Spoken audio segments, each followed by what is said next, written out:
In today's video, I will walk you through how to add an API key on Bitfinex.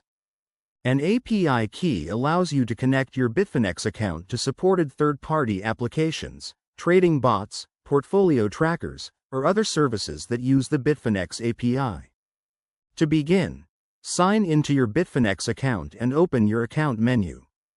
From there, navigate to the API section, where you can create and manage your existing API keys. Once you're on the API management page, click Create New Key.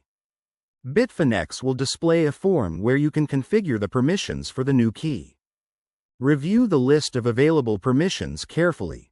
Depending on how you plan to use the API key, only enable the permissions that are required for your intended use.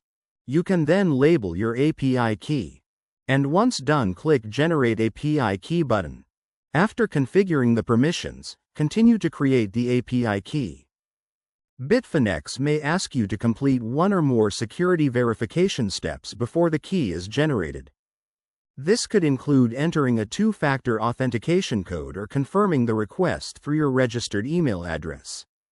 Once the verification is complete, Bitfinex will generate both an API key and an API secret. Copy these credentials immediately and store them in a secure location. The API secret is typically displayed only once during creation, so if you lose it, you'll need to generate a new API key. And that's how to add an API key on Bitfinex.